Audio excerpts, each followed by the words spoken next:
Hello friends, আমি শুভম। বেরিয়ে গেছে বর্ডার 2 এর নতুন গান ঘর কব आओगे। এই গানটা গেয়েছে সোনু নিগম, অরিজিৎ সিং, বিশাল মিশ্রা, দিলজিৎ দোসাঞ্জ। এবার এই গানটার অডিও ট্র্যাকটা সকালবেলায় রিলিজ করেছিল 11টা 11:30টার দিকে। তখন আমি দেখেছি, রিভিউ করেছি, চাইলে গিয়ে আপনারা চেক আউট করতে পারেন। এবং আজকের দিনে যেখানে পুরনো এবং নতুন দুটো গানই আমাদের কাছে অ্যাভেলেবেল, আপনি যদি আজকের দিনেও আমাকে চুজ করতে বলেন যে আপনি অ্যাজ অডিয়েন্স কোন গানটা শুনতে পছন্দ করবেন বারবার, এখনো আমার আনসার থাকবে পার্ট 1 এর সন্দেশে আতে हैं। এবং কেন, তার কারণ কি, সেটা আমি ভিডিওতে ডিসকাস করেছি। চাইলে গিয়ে আপনারা ভিডিওটা দেখতে পারেন, দেখে কমেন্ট করে জানাতে পারেন যে আমার মতের সাথে আপনারা একমত না একমত নন। আমার মনে হয় অনেক দর্শকই আমার মতের সাথে একমত হবেন। এবার তার ভিডিওটা একটু আগে রিলিজ করেছে, 6টার সময় রিলিজ করার কথা ছিল, বাট টি সিরিজ যেহেতু সবসময় লেটই করে, তো 7:30টার সময় রিলিজ করেছে তারা। এবার এই ভিডিওটা দেখলাম আমি, কেমন লাগলো সেটা নিয়ে কথা বলবো এই ভিডিওতে। আমাকে যদি অ্যাজ রিভিউয়ার একদম সত্যি কথা বলতে বলেন, যদি সে পারমিশন আপনারা দেন, তাহলে আমি বলবো ফার্স্টের যে গানটা, মানে পার্ট 1 এর যে গানটা সন্দেশে আতে हैं, সেই গানটার ধারে কাছেও এই গানটার ভিডিওটা যেতে পারেনি। বলতে খুব খারাপ লাগছে, জানি অনেকে ক্রিটিসাইজ করবেন, এই কথাটাকে অন্যভাবে নেবেন, ঘুরিয়ে হয়তো ধরবেন, বাট পুরো ভিডিওটা শুনে নিন যে কেন আমি এই কথাটা বলছি, তাহলে হয়তো আপনারা বুঝতে পারবেন যে কেন আমি এই কথাটা বলছি। এবার আপনি যদি দেখেন সন্দেশে আতে हैं, সেটা কিসের গান? যুদ্ধের গান না, সন্দেশে আতে हैं মজার গান, কিন্তু তার সঙ্গে সেটা দুঃখেরও। বাড়ি ফিরে যাওয়ার যে টান, সেই টানের গান, আশার গান, হোপ, সেই হোপের গান, এটা বন্ধুত্বের গান, একসাথে থাকার গান। এই গানটায় যে টিমের বন্ডিংটা দরকার ছিল, কারণ একটা জায়গায় ইন্ডিয়ান আর্মিরা আছে, থাকছে, সেটাই তাদের ঘর, বাড়ি, সংসার। কেউ তার বয়স্ক মাকে ফেলে এসছে, কেউ তার নতুন বিয়ে করা ওয়াইফকে ফেলে এসছে, হসপিটালে কারোর ওয়াইফ ভর্তি, সে চলে এসছে, কারোর বাচ্চা ছোট, সে চলে এসছে। সবাই সবার প্রবলেম গুলোকে ছেড়ে দেশের কাজে আমাদেরকে সুরক্ষা দেওয়ার জন্য তারা আছে। এটা একটা টিমের গান। আপনি এখানে গানটার কোরিওগ্রাফি দেখুন, গানটার মধ্যে টিমের বন্ডিংটাই নেই। আপনি দেখবেন আগের গানটায় না কোনো কোরিওগ্রাফি ছিল না, যে যার মতো মজা করছে। সেখানে সবাই হিরো। এখানে বরুণ ধাবানের মুখে এমন ভাবে ক্যামেরাটা প্যান করলো যেন বরুণ ধাবান বইয়ের হিরো, মানে বরুণ ধাবান যেহেতু হিরো হয় সিনেমাতে, তো তাকে হিরোইক ভাবে প্রেজেন্ট করতে হবে, দিলজিৎকে হিরোইক ভাবে প্রেজেন্ট করতে হবে, বা আহানকে আমাকে ওইভাবে প্রেজেন্ট করতে হবে।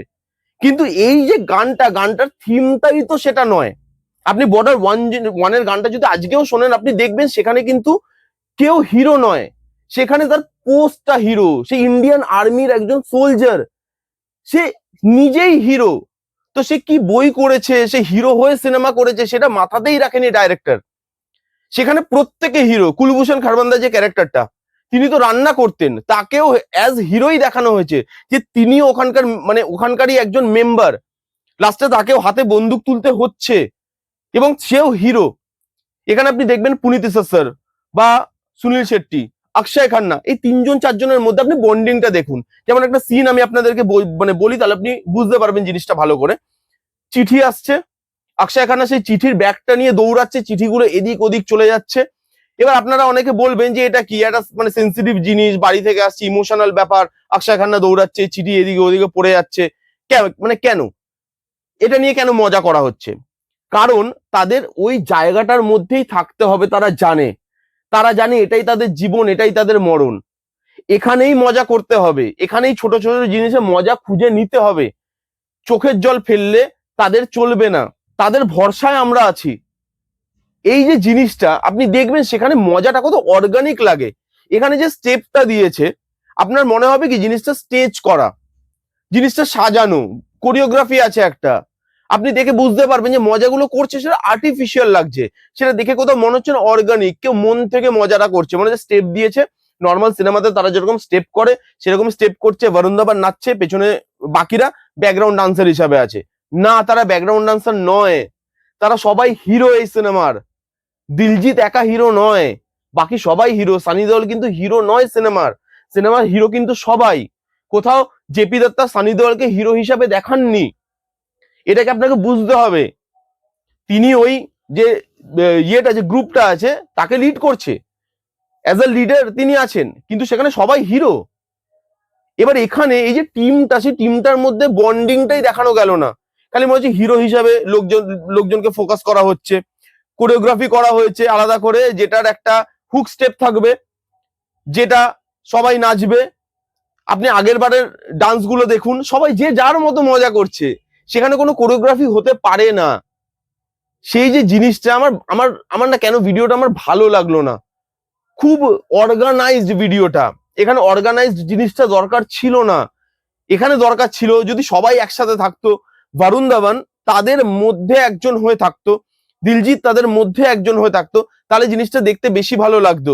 যে সবাই একই জায়গায় আছে, সবাই একই ভাবে নিজেকে সেই জায়গায় তুলে ধরছে, কেউ সেখানে হিরো নয়, কেউ সেখানে আলাদা নয়, কেউ সেখানে ব্যাকগ্রাউন্ড ডান্সার নয়। সেই জিনিসটা আমার মনে হয়েছে, আমি কেন জানি না বারবার আমার মনে হয়েছে এখানে সুনীল শেট্টি, অক্ষয় খান্না, তাদের যে ইমোশনাল জায়গাগুলো আসছে, সেই ইমোশনাল জায়গাগুলো ডেপটা দেখুন। मैं वापस आऊंगा এই কথাটার একটা মানে আছে, সানি দেওল যখন আগের গানটায় বলছে मैं वापस आऊंगा, কারণ তখন পুরো টিম ডিমোটিভেট হয়ে গেছে, কারোর মায়ের কথা মনে পড়ছে, কারোর ওয়াইফের কথা মনে পড়ছে, তারা তারা কোথাও গিয়ে তাদের একটা পাওয়ার দরকার, যে পাওয়ারটা তাদের লিডার দিচ্ছে। এখানে যে টিউনটা হো হো, এই যে টিউনটা, এই টিউনটা সানি দেওল যাচ্ছে, সবাই মার্চ করছে, এই জায়গাটা দেখতে ভালো লাগে, গ্র্যান্ড লাগে। এখানে আপনি সেরকম জিনিস দেখতেই পেলাম না আমি।